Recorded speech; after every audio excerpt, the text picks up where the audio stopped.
Hey everybody, how's it going? Andrew here, and I just have a quick and simple favor to ask of you.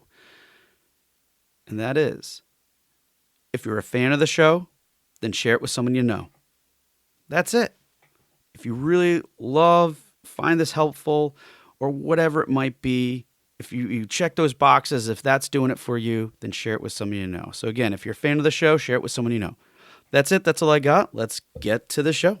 Hey, everybody, and welcome back to another episode of Indie Game Movement, the podcast that talks about the marketing and business of indie games. I'm Andrew Pappas. I'm going to be your host today, and this is episode 292, where we're going to be talking about layering beats and events to maximize your results. Now, the marketing of games is a delicate balance and requires a lot of careful thought. Between hitting your development milestones and determining how those can align with your marketing, there's not always a straightforward answer to what you should be doing and when. However, our guest today discusses ways to approach this and how to implement events and other beats into your marketing strategy so you're not only prepared to adapt, but are able to maximize your campaign's results as well. So that's what we're going to be talking about right here today on Indie Game Movement.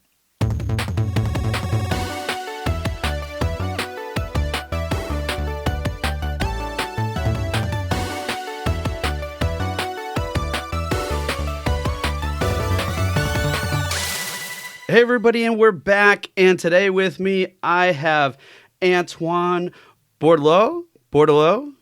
Yeah, that's right. Did I butcher it almost. a lot or a little? Or Just a little. okay. I've heard way worse. Don't worry. Well, anyways, I'm here with Antoine. He's the general manager of Purple as Royale, which is kind of it's a marketing agency, in which they also work with Indie Asylum. It's a collective of studios, right? And you Yeah. guys are based in Montreal. Tell us a little bit about Purple as Royale and Indie Asylum, please, if you don't mind. Yeah, so the India Asylum is it's a collective of small to small-ish to mid-size-ish Yep. studios up in Montreal. So we have 10 development teams, and we also have two, service companies. So Purple is Royal, which I manage, which is doing kind of all manners of marketing stuff, and Calico Production, which is kind of a events producing company.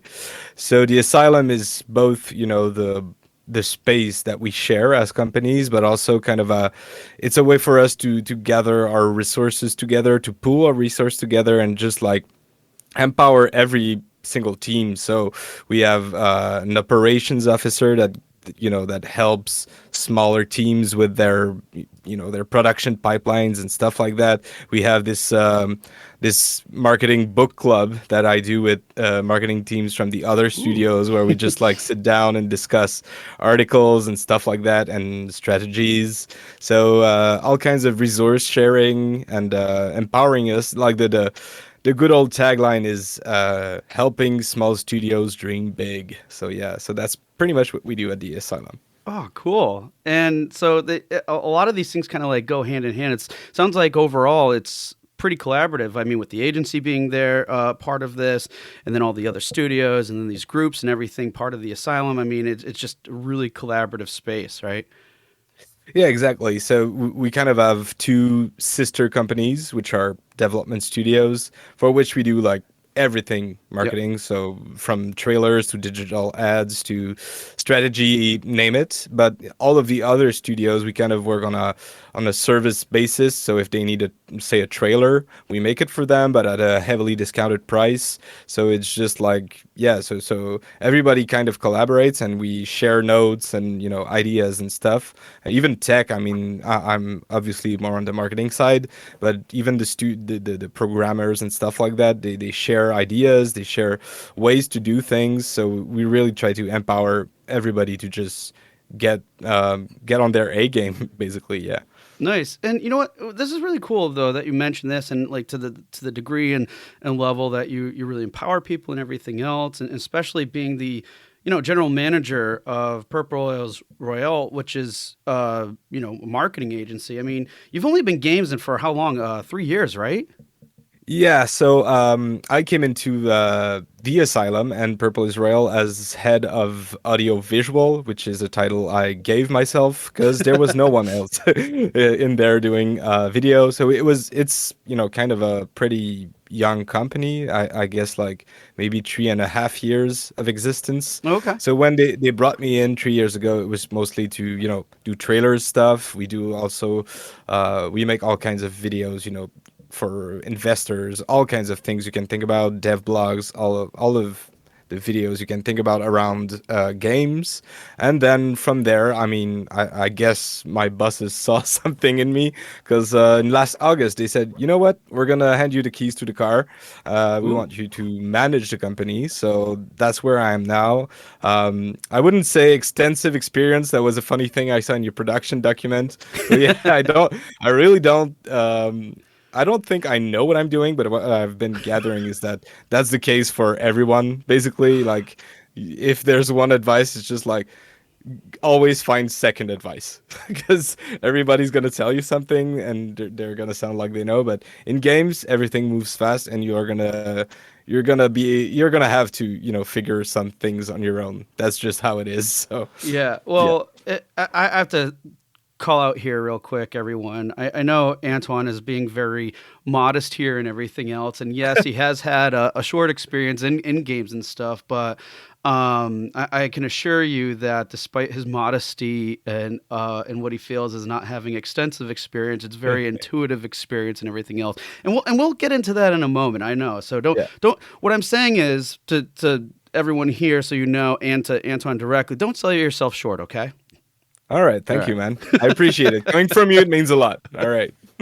All right. Well, and one thing I just want to comment too, because I think this is Yeah.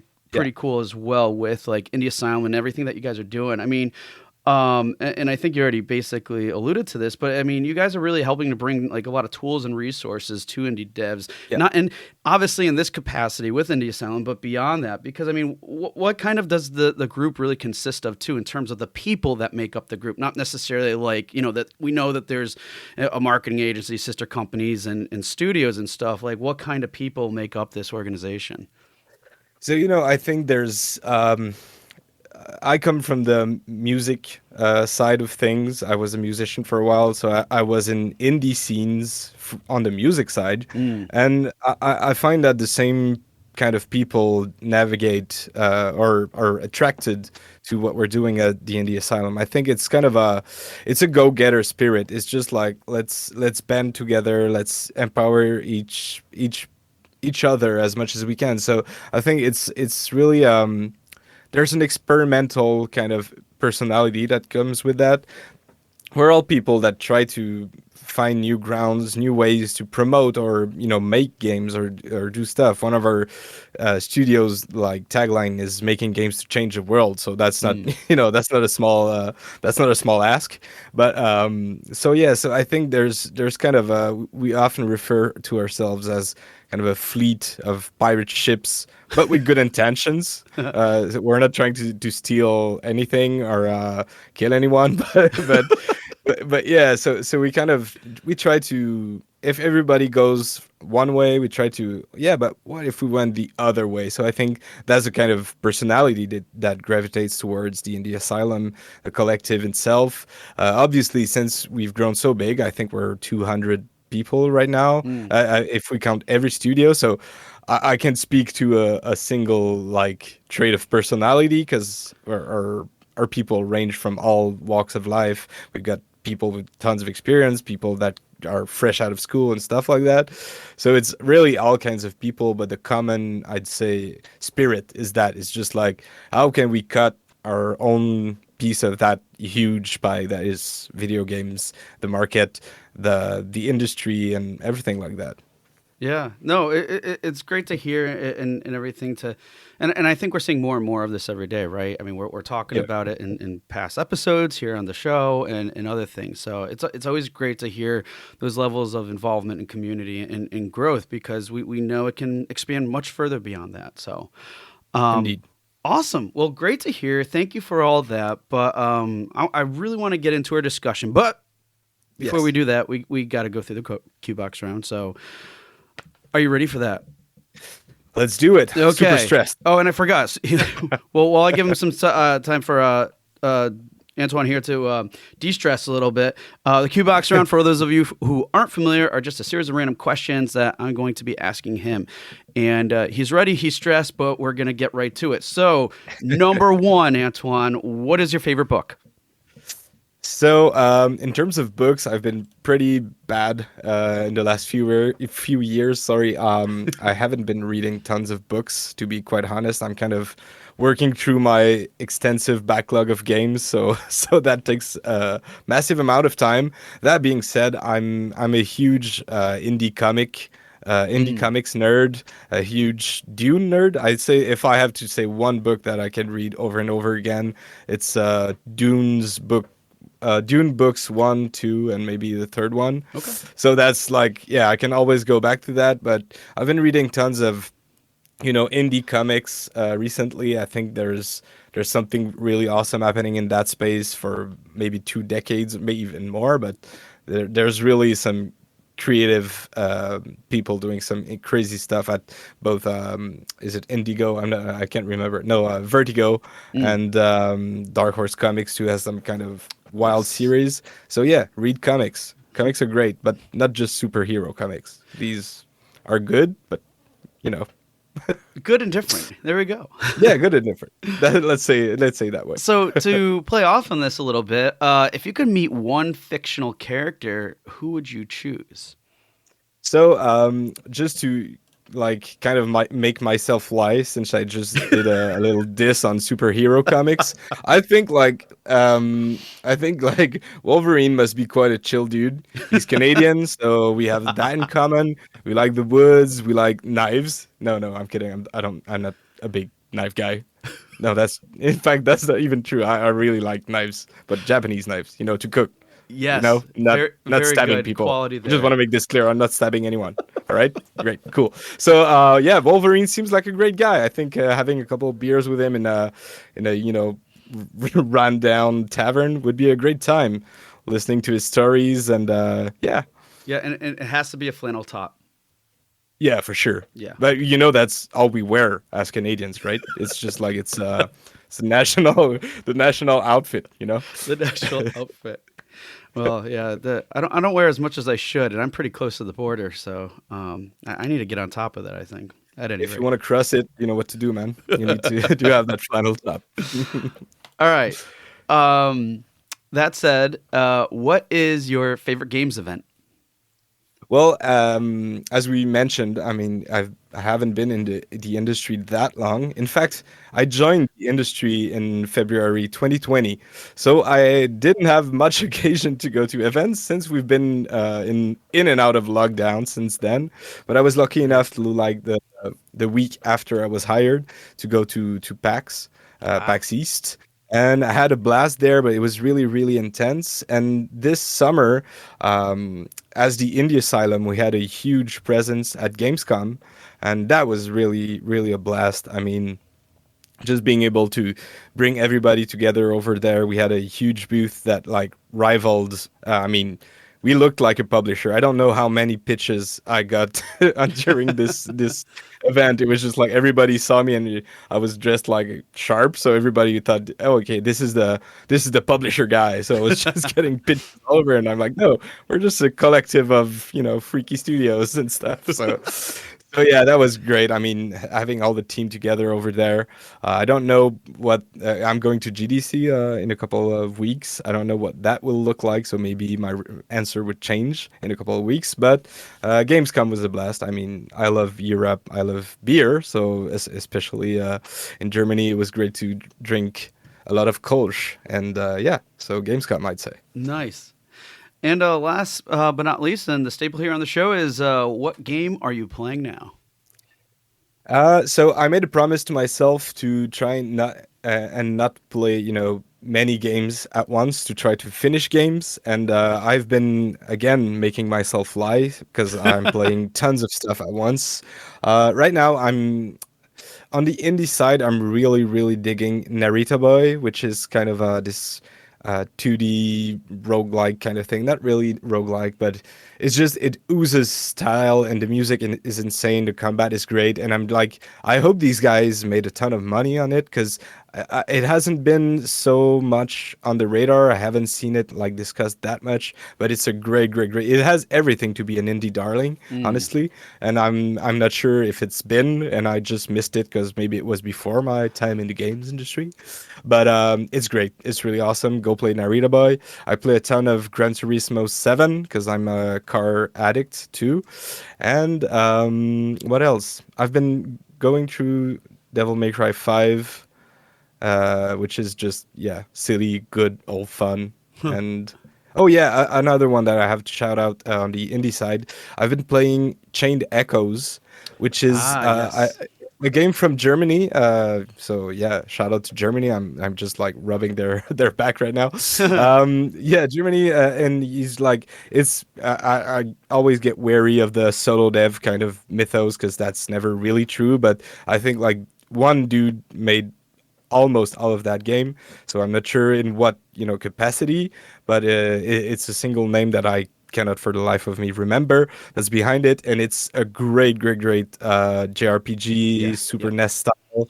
It's just like I'm a big JRPG fan, and this one was just like having this come out in the modern era was just a blessing for me. It's super, super good. I highly recommend it if you like that kind of stuff. Yeah, Yeah, I mean that's one I'm actually familiar with. I just haven't played it yet, so but keep hearing good it's things very about good. it, so need to check it out for sure. It's a very good Switch game. Like playing JRPGs on the go is what I've been doing with my Switch mostly, and this one is just like, yeah, it's great. It's Yeah, really, I really can good. never do that only because every time I pick it up, my son starts taking it over. So Yeah, at any rate, I have the luxury of still being childless, so all my toys are mine. Well, my girlfriend always, plays with me too. So, oh yeah, and I forgot to mention we're playing Elden Ring as a couple right now. So I've just jumped on board on the most massive game maybe of the decade, and it's great. I get it. Yeah, it's awesome. It's so fun. I wonder if that's a thing, like Elden Ring as couples. I'm Yeah, sure it yeah. is. Everybody's just like when I say that, they look at me like, "What the hell are you saying, dude?" But it's just it works great for us. I think we're kind of in the same headspace. So Just when one wants to go in a certain direction, the other one follows, and yep. we have to live with that. Hey, if And since you die pretty often in that kind of game, it's pretty easy to find a moment to pass a controller. So yeah, yeah, that's true. Yeah, you know what? If it's not already been done, there most likely there will be memes for sure. yeah, for sure. Couples Elden Ring. All right. Well, thank you for sharing all that stuff, diving in a little bit more about you. But now let's just get right into the conversation because there's a lot of cool Hell things we yes. want to talk about in this episode, which is, layering beats and events to basically maximize your results, right? So I want to kick this off with, what exactly is the importance of including events into a marketing strategy? Like, what role would you say do these events play in informing strategy and such? Well, I assume here you're talking about events such as Steam Next Fest, online showcases and stuff like that. Yeah, yeah, that's Yeah, even perfect. physical event. Yeah. So I think events are necessary to an extent. I wouldn't, recommend jumping on every physical event you can because I've been, in my short experience, online works very, very much better for your budget usually. Mm, But events are just like you have to figure out what beats you could tie into specific events. It's always included in our go-to-market plans when we make them. We kind of find our like what are the events that are going to fit this particular game, and from then on sometimes we retro engineer kind of the big beats. When are we going to drop this kind of trailer? When are we going to drop this kind of you know asset or demo or stuff like that, because it really is a moment where a lot of people's eyes will be in the same space, right? So mm, if you're not taking advantage of that, well, you can work your way without that if you manage to get some like instantaneous virality. But it's hard to get that many people interested in a single thing or a single landing page or a single event if you're not taking part in these. So I'd say it's, to me, they're essential, they're necessary, but then you have to figure out like for your budget, for the time you have, because we have to be, we have the luxury of being a small team and working with teams, so it's easier to kind of try and do every event, but that will burn you out if you're a solo dev or a small team. So figure out like what events fit your project and try to work your way into these. I think that's a good, general advice maybe.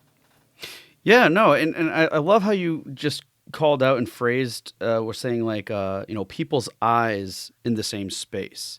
Yeah. And I think that that can be further expounded upon, and this is my interpretation, being like, you're catching people in the right moment, right? Because and then you're Yeah. compiling all these things together, or their right moment, they have the right intentions, because sometimes I mean, being online in general, there's so many distractions. And then Yes. online and in life, right? But then, like you Yeah. said, people's eyes in the same space. But It's but it's important. still, it's still tricky because that's a double-edged sword, right? Mm, People are in the same place, they're looking basically at the same stuff, but there's also all of these other games trying to compete for interest. I right. mean, if you manage to get in a super, high profile showcase, a Nintendo Direct or something like that, it's different. I mean, you're still going to be, compared to what comes before and after, maybe, but it's not like a Steam Next Fest. Like I think there were almost 900 games taking part this year. So how are you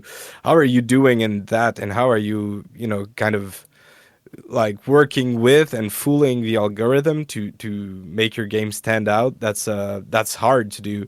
So you have to be conscious of those things. It's not just like, okay, I'll participate in the Steam Next Fest and do almost nothing around it, and it will work great. I'll have 75,000 wish lists. That's not how it works. You have to work the thing. You have to try to, on our end, when we participate in these events, we're constantly rearranging the Steam page, even. So it's just Mm, like, oh yeah, we're seeing tons of traffic, but it's not like converting as much as we want. So what could we do to make it pop even more? Or we had comments on a specific game where people were like, oh, this looks good, but how does it play? So we, again, the luxury of having a small team, we created like a 30-second gameplay loop explanatory video that we didn't post it anywhere else. We just put it on Steam, on the first thing you see on the Steam page. So then when people get to the Steam page after seeing your game in Next Fest, they have a quick and easy way to know exactly how the game plays out. We didn't have time to make a full trailer, so that was kind of like the half baked kind of thing, but it still worked. I mean, the following day we got more wish lists, so I guess, and there was not another, big push or anything. So I figured that was a useful thing. Oops, sorry, I just bumped my mic. no, that's fine. No, that's really interesting, and I think it's a good segue too, because it sounds like some of the things you were just mentioning there, it kind of deals with a little bit of like some timing, but also some Yeah. balancing. I mean, and not just from a timing perspective, but like you said with the Steam page, like balancing things out, learning a little bit, and kind of go on the flow type situation. So I'm also curious too, then, as it relates to those things, like how do you determine the timing of an event in conjunction with, like, let's say, a major milestone? Because these are all Yeah. important things too, right? Well, it's as I said a bit before, I think looking at your production timeline, and I'm going to speak also in development terms here, because as I said, Hmm. we work super closely with development teams. So it's just like we've been like the biggest head scratcher since I've been working in my current title is to how do we integrate marketing and development pipelines the most as tight as possible, how can we make sure that this feature is developed when we want to feature it in a video or something like that.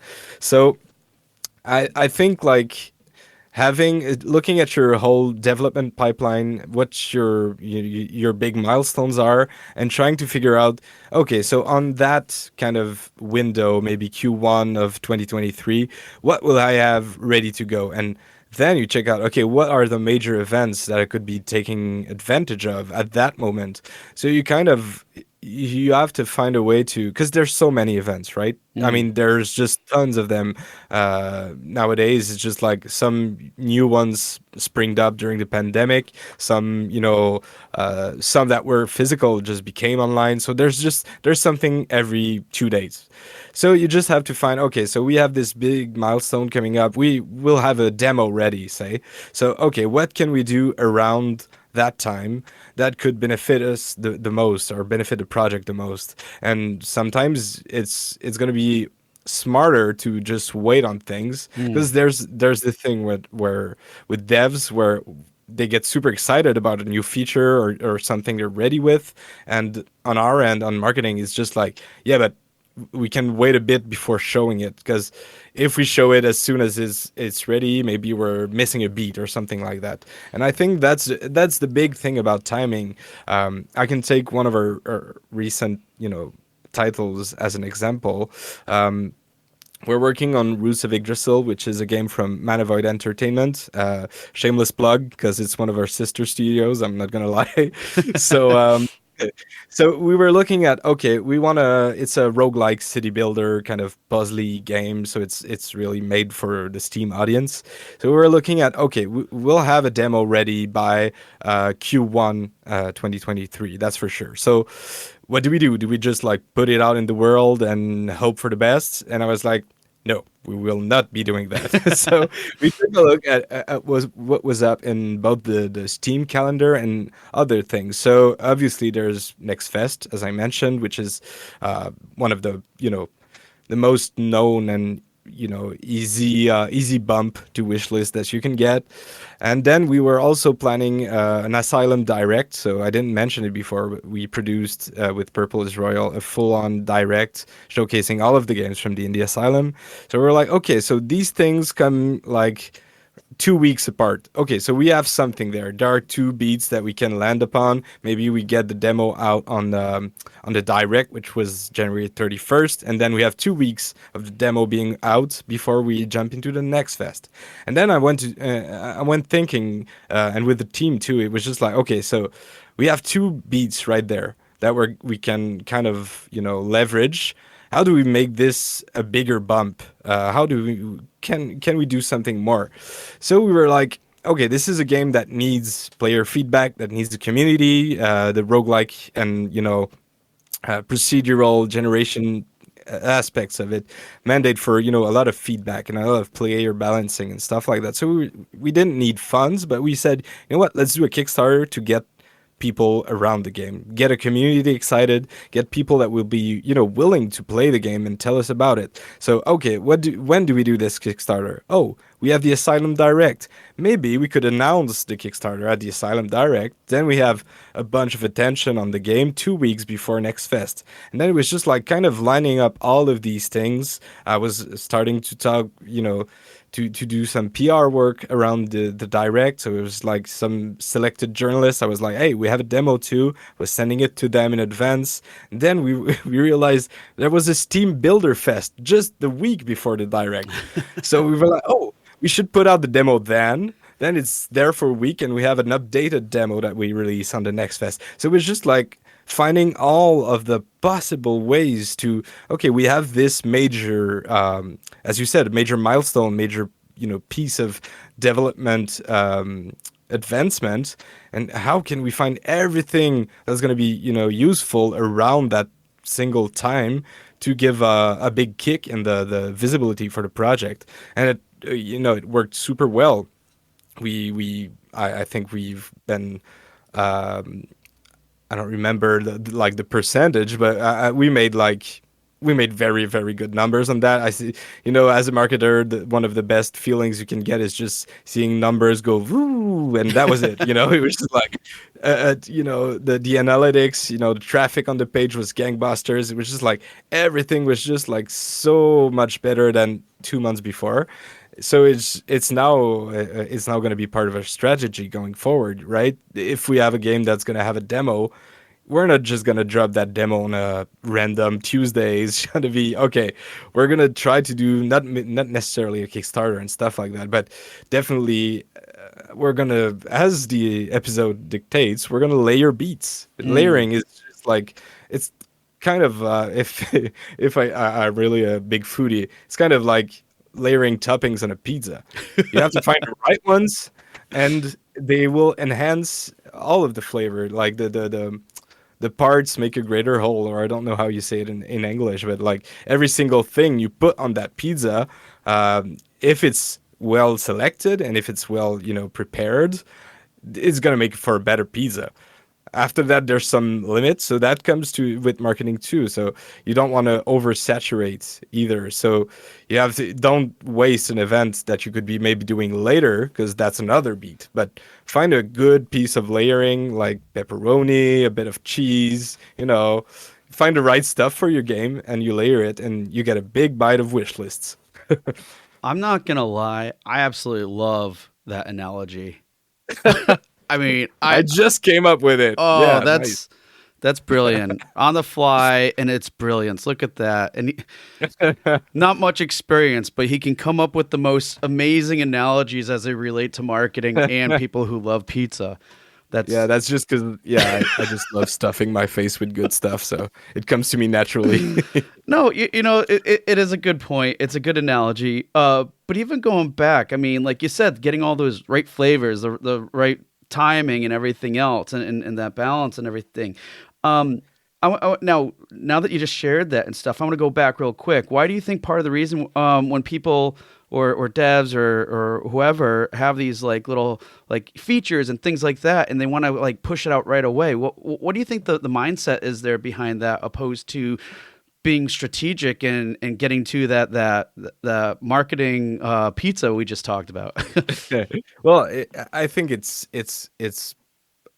quite obvious. I mean, it's typical human behavior to get excited about stuff that you're proud of, Mm. and that's always the push and pull between marketing and development. Because even sometimes we'll have a trailer that's finished, and then we're sitting on it for a couple of months because we have an opportunity for an event, say to be in the direct and stuff. And then when it comes out, all of the devs are like, but all of this is outdated, people are gonna shit on our game. But it's just like, you cannot market at the same time as the game advances. Well, I won't say that you cannot, because you can. There are ways to do that, but most times marketing will be a bit behind development, and that's all right. That's just like how things go. So I think like this excitement to showcase new features is great and all, and it can work very well if you're doing kind of community focused development, which is basically what we're going to be doing going forward for Roots of Yggdrasil too. So we're going to be putting out features, and as they come out, there's going to be like private demos and stuff like that. So it can work, but sometimes you just have to look at the bigger picture and just Mm. wonder, is that feature really does it warrant like a bigger beat than just patch an update on Steam and stuff like that? And just like, if you can hold on to it and find opportunities for it to make it shine a bit more, everybody wins. I mean, obviously, as I said, it's just like as I said, I was doing music before, and when you have a new song, you're like, okay, I want to put it out today, but listen to that same song that you haven't put out like 3 months later, and you're gonna realize why you didn't put it out. It's just like, you have to let stuff cook for a bit sometimes, and Mm. just like and I'm not saying you have to plan everything. I think there's fun to be had in marketing where you can kind of just go with the flow, and opportunities rise and fall pretty quick sometimes. So sometimes you have to react. But if it's a big milestone, I think it's important to reflect on it and see how it can become a bigger lever for your overall strategy and the hype behind the project. Because if you just put it out, then it's out. There's nothing attached to it, and if you're lucky, it's going to do something. But if you thought about it and tried to layer it in a sweet, tasty pizza, then you might get, you get your belly full of wish lists again. These are just so great. I love it. If I use that in the future, um, I It's will definitely, trademarked. It's I'll definitely trademarked. give you You can't. credit. I am definitely giving you Okay. credit. Okay. So nicely put, nicely said. Um, I want to dive in a little bit more too, because I know as we get into, I mean, for a while, as you even said, as you really started um, in the industry a few years ago, Yep. it was at a pretty pivotal time because of the whole, epidemic and everything else we're dealing with COVID and stuff. So, Yep. and now we're actually going back to physical events. So there's still a lot changing in this realm in terms of events and creating a beats around these things and such. So I'm just curious, like, how have you adapted to the influx of remote events over the last several years? And I guess the second part of that is, and now adapting again when everything's kind of going back to normal. Well, I think I mentioned it kind of offhand, maybe a lot earlier in our discussion, but honestly, we've been adapting to remote events pretty well because they take so much less energy, so much Mm, less planning too. In a way, I mean, Gamescom was a great, great, great event for us in terms of brand awareness and just like being there. And I think it gave a boost to everybody that was there and even the teams that had to stay back here. Just seeing that booth and like seeing players play the games was great. But let's be honest, um, we all collectively made much less impact with that than we did with the Next Fest a couple of weeks ago. So it's just like it cost us tons of money. It was cool, but the results are not that great. There's all the things you can't measure, right? So as I said, the brand awareness, people still talk to us about how cool our booth was, but that's not transferable necessarily to sales. Maybe it gets us a publishing deal in the future, like that's all well and good, but it's just there's so many things you can't control around physical events that can go wrong or go very right. But if it's online and you've invested a lot less time, energy, money into it, I think it's far easier to replicate successes online than it is physically with physical events because you kind of just you have your assets ready.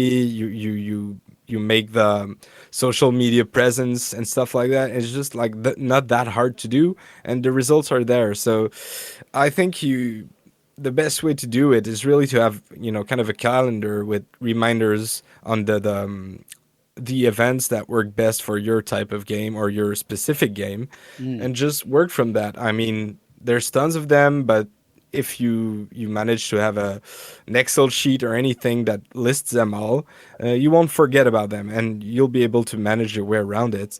So I'd say the influx of remote events, as you call it, is not a bad thing.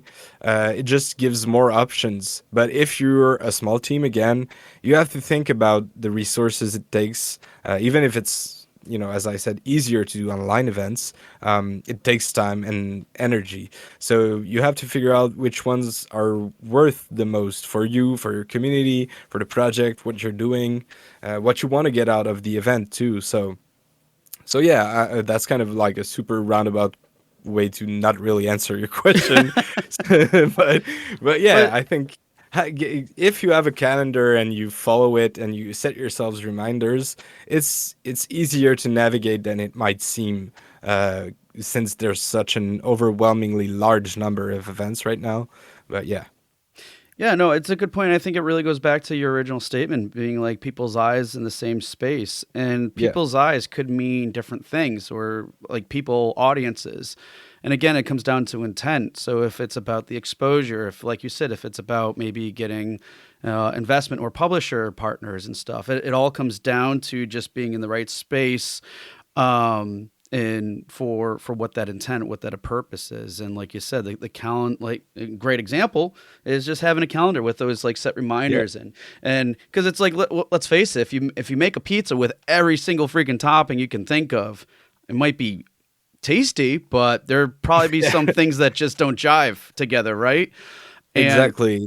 And And that's the curating aspect of what we're doing. We do a lot of, spray and pray still. We kind of apply on many, many, many things. And then if we don't get accepted in stuff, it's not too bad. But we don't focus the same kind of energy on every single application. There are some that were like, okay, this one we need to be in that showcase. We need to be in that event. So then we do kind of the extra mile, give, exclusivity for trailers and stuff like that to specific events so that we have the extra chance of being taken on that event, but also it gives us a beat. I mean, Yeah. if we're not taken for the event, we still have a trailer ready to go, so I can line it up with PR and other stuff to kind of make it an event in itself. So yeah, but I think the biggest part of it, I'm kind of repeating myself, but if you're a small team, focus on what will be worth for you, because it's easy to get lost in the weeds of trying to apply to everything. We have the luxury, as I said before, of being a small team, so we can do that, and we have all the documentation kind of ready to go. Mm. And that might be a good advice too, like keep your shit organized. I mean, get a fact sheet with the elevator pitch, different lengths of description for your project, screenshots that are up to date, video captures, even if it's not in a trailer form, that are up to date to your project, and kind of work it in. And I'm speaking for, maybe developers that don't have a marketing team, but work it into your development schedule. That's super important. Every 2 weeks, maybe update that thing.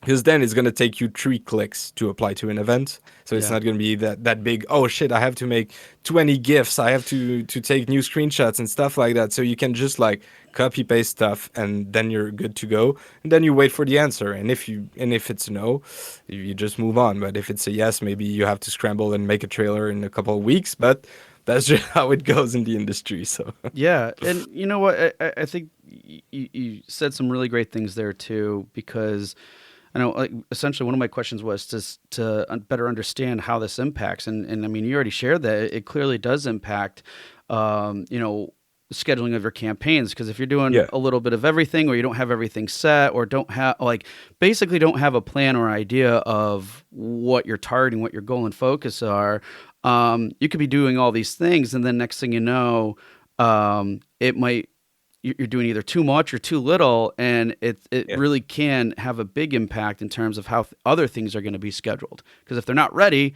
that means okay, especially if you're a really small team.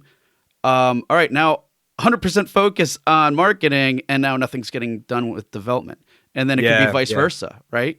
So Yeah, that's why I think like the importance. I cannot overstate the importance if you're doing your marketing yourself to work it into your schedule. It's gonna be a pain in your ass for sure. I know, I know devs that love doing it. I know devs that hate doing it, but you just have to. I mean, at the end of the day, the most important part, once the game is done, is to sell it, or at least to get it in front of as many people's eyes as possible. If you're doing something that's free to play or whatever, but if you're not doing anything to attract attention to it, you're kind of screaming in a little box like where I'm at right now.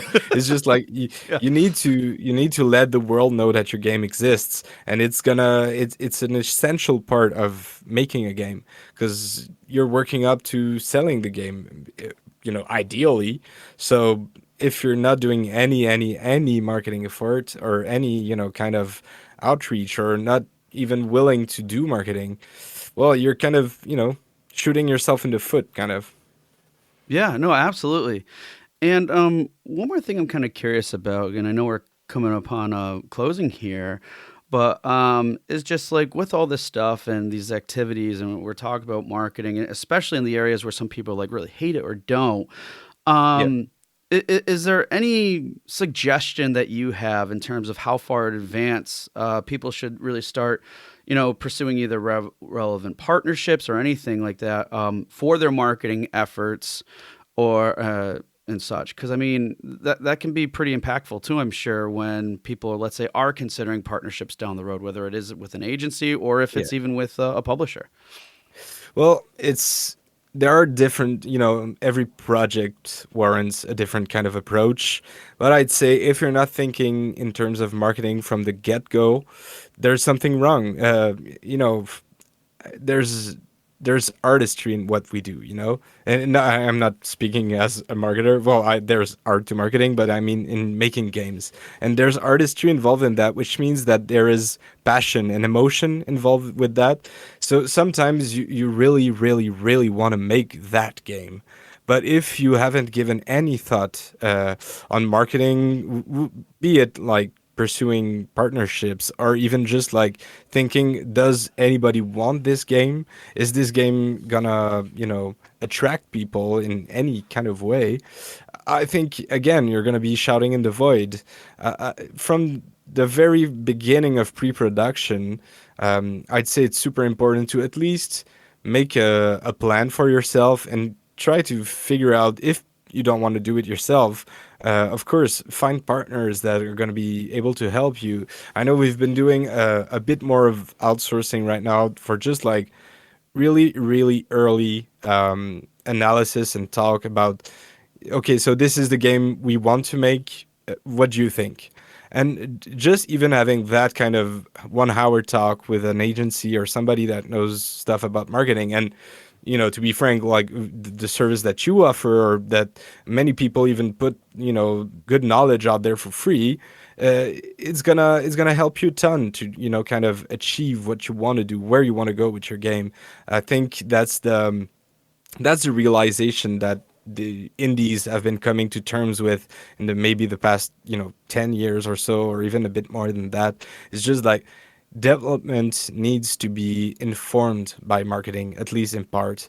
because it's just as important as art assets or music or anything in the game production pipeline. And so I'd say, as far as they can, as early as they can, they should be thinking about marketing, be it internally of or talking with potential partners. I mean, maybe you reach out to a PR agency; they're not gonna, get you on board if all you have is a pitch deck. But they'll say, okay, but well, come back to us when you have that, and these are the things that we might need. So then you can inform your production pipeline to know that, okay, when we're going to be ready to announce, these are the things that the PR agency wanted us to have. So let's include that in our sprint planning, in our development pipeline, to make sure that when we hit that, okay, we're ready to announce time. Well, we have these things, and we're not like left in the dark, and we're not scrambling to try and announce the game, super backseat kind of way. So yeah, I'd say from the get go, man, just think about marketing. It's super important. It's not something a lot of devs necessarily want to hear, but it's true, man. You just need to think about it. Like super viral one hit wonders, they happen, but they're super rare. I mean, there's 15,000 games coming out on Steam like this year. So if you're not thinking of how you're gonna make your game stand out, and I'm just talking about Steam because that's where we have most experience. But if you're not thinking about how your game stands out on that platform, well, it's gonna get drowned in this Yeah. ocean of games that coming out. And to the point of the whole virality aspect, Yeah, I mean, usually those things happen because there was some type of plan. Just the yeah. plan wasn't to the part of the plan wasn't okay. Is this going to go viral? But there was a plan in place, and it happened to go viral. Yeah, exactly. Because these chance happenstances of a game going viral with no marketing are even rarer than what you're talking about. So you can't bank on that. And it's not just like posting constantly on Twitter or TikTok or anything that's gonna get you virality. It might, but it's just like this is just rolling dice and hoping it falls on a number that's pleasant to you. If you plan things a bit more, and I'd say don't get too much caught up in plans, especially if you're a small team. Be reactive as much as possible. That's what's been helping us a lot, being able to react to things as they change. But at least give yourself kind of a, this is where we want to go, these are the main beats we want to be hitting, and then work your way back from there to make sure that development fits that schedule. Yeah. And I'm going to close this part real quick before we get into Yeah. our tips here with another pizza analogy. So it's like you're ordering Yes. cheese pizza all the time, right? But then you Yeah. get that special pizza with all the different toppings, and then boom, you're like, wow, right? Because it's going to be a big change from just the cheese. Yeah. In Yeah. Y- make your pizza stand out. yeah. That's the best advice I can give to anybody in game development. They're gonna love this. All right. So with that said, I mean, man, we really dove in and talked about a lot here today. So in Yeah. closing, love to, share what do you think would be like either three tips, suggestions that you have for people listening today? Well, I mean, we mentioned it. We mentioned it a couple of times already, but keep your ear to the ground. Stay aware of what happens, either in local or international communities. Just so that you have to know what's happening. You have to know what's gonna happen. In 6 months, in 3 weeks, keep your head on in that space, because that's when opportunities arise and you're going to be able to grab them when they come, instead of just seeing them go past you and, oh damn, I should have been on that boat. Hmm. So yeah, keep yourself interested in the spaces where you want to reach. um I don't know if I'm enabled to swear here, but I'd You say already shoot your did a shit. few times, so Oh it's not going yeah, to hurt. sorry. That, You're that's fine. the yeah that's the French speaking in English kind of thing, where we're always reverting to bad words.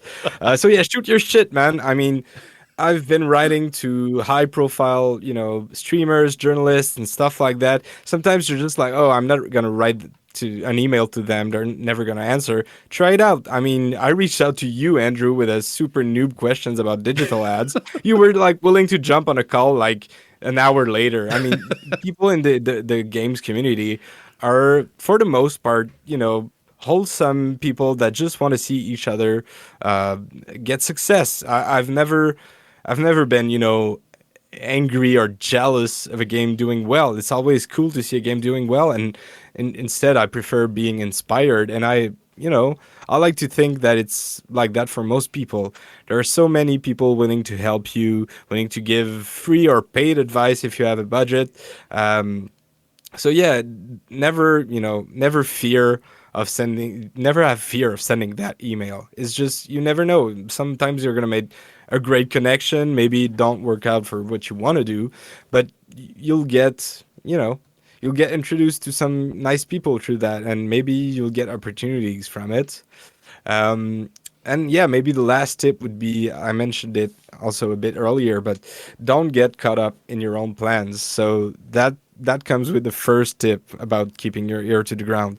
If you make a plan and you're not willing to get creative with it, or disrupt your own plans, you won't go far, because things move fast in this industry. It's just Mm. like what's true a week can be totally false the week after. So just like let yourself give yourself a bit of flexibility in your plan. I like to plan ahead, as I said, big beats, and then kind of tie things around them. But as things come, if you give yourself that flexibility, I think you can just do better. If you're too strict about anything, well, you're gonna again shoot yourself in the foot, because you have to be able to catch these things when they come. So if you have to put out that trailer a bit earlier than you were sitting on, do it if it's an opportunity that's worth it. Or if you have to hold up on it because you were planning on releasing it like next week, but some journalist just said, hey, I came upon your game, do you have anything exclusive for me? Like, that could be an option to just drop that trailer and exclusive deal with the media and stuff like that. So just, yeah, be ready to change and adapt, because we're in an industry that's constantly changing and moving around. So yeah, Yeah. that No. would be my three toppings for you guys today. Three topics. Love it. All good stuff there. And yeah, thank you so much for providing that. Great, valuable insight and a good way to kind of encapsulate everything that we talked about today. So, Antoine, I can't thank you enough for being here today. If people want to, reach out to you directly to chat or to learn more about Purple is Royal or Indie Asylum, what are some good ways to do that? So honestly, the best way is Twitter. That's where I spend most of my time when I'm not working. So I'm at Antoine Board. So ANTOINE. BORD. So you can just like message me there or follow me there for sure. We also have a public in the Asylum Discord. It's kind of harder to just like spell out the link. So I don't know if you put links in your show notes or stuff Yep. like that. But if you reach out to me anyway through Twitter, that's probably the first thing I'll be pushing pushing you to.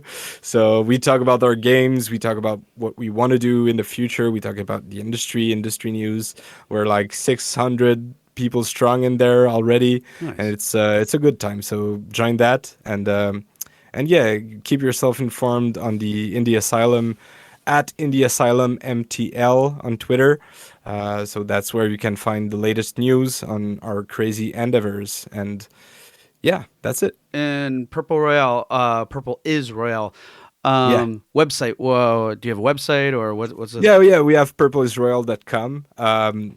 We're not super super good at keeping up to date with the website. I mean, it's clean, it's good. It's just like we're not pushing it that much because we already have our hands pretty full with our internal clients right now. So we're not super. We have openings for some smaller scale stuff. So yeah, the website is kind of like it's there because we need to have one. But yeah, reach out to me directly or at Purple There is you Royal go. One on Twitter, because yeah, that's where we're at most Sweet. times. Well, Antoine, thank you so much for being here. Can't thank you enough. Thank you, man. Yeah, and it was a pleasure having you.